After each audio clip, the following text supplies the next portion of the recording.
So what's up again mga guys, no? So ayan guys, nandito na tayo sa The Brick Outlet. So maaga yung bus na dumating kasi maaga siya umalis sa Northgate Transit guys. Hindi naka-vlog. 7:42 siya umalis. Advance tayo guys. So pang 366 pang 367 na pala ito guys. So ayan guys, no? Nag-gab tayo kasi yung kamay ko ay bumalik siya sa dati. So yun guys.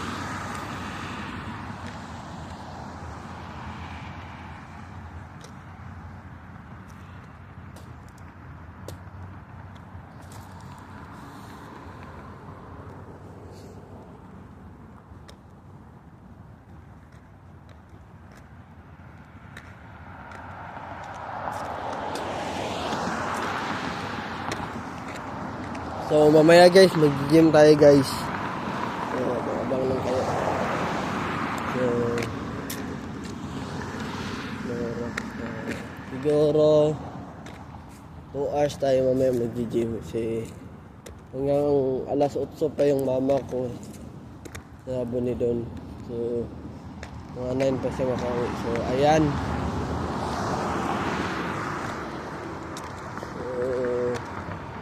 Ayan guys, no? Malapit na talaga yung summer. Yung winter. So, last na pala ngayon ng September ngayon guys, no? Bukas, October na naman. October 1.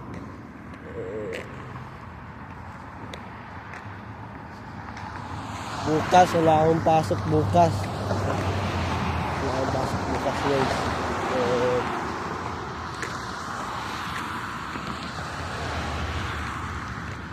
ngayon guys, tambay muna tayo doon sa Crush talaga. Okay lang, tambay muna tayo doon kasi 8:30 pa ako pasok. So, alas 9 pa yung pasok ko. Ayan guys, sino kaya yung dito? Hindi ako, wala si Manjuna dito kasi niya. Sana nga wala talaga. Kasi pag nandyan si Manjuna,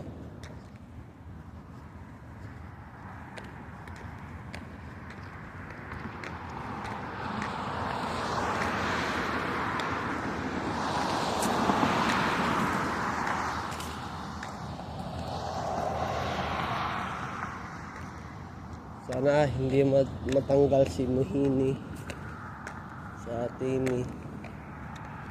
Kasi wala nang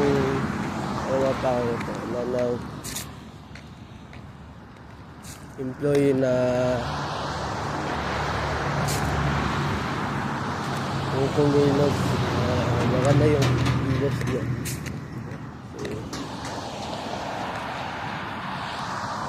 Mabilis naman yung mga Indian sadyang yung mga Pinoy lang yung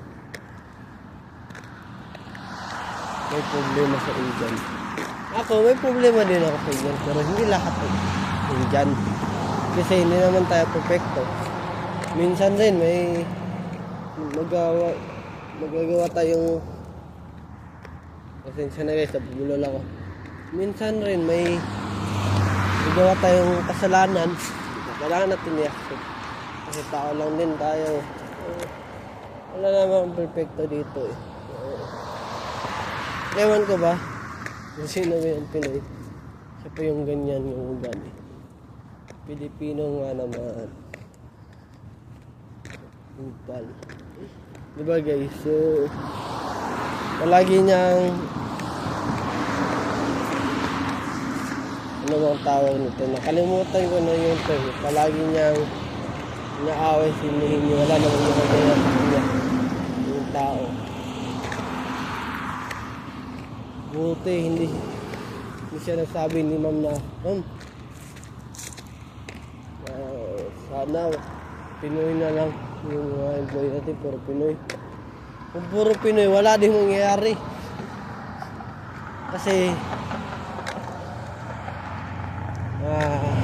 nagkakasiraan yung mga Pinoy din eh.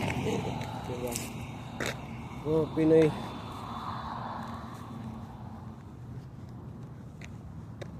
So, ayan guys, no. So, hanggang dito na lang tayo guys. Mamaya ulit pag uwi. Paki-subscribe sa aking YouTube channel na Aaron Caralde at huwag kalimutang pindutin ang notification bell na all para updated kayo lagi sa aking mga vlog. So ayan naman naman guys. Have a wonderful day and have a nice day. Keep safe and I'll see you in my next vlog. Out. Bye, Vlog Dragon.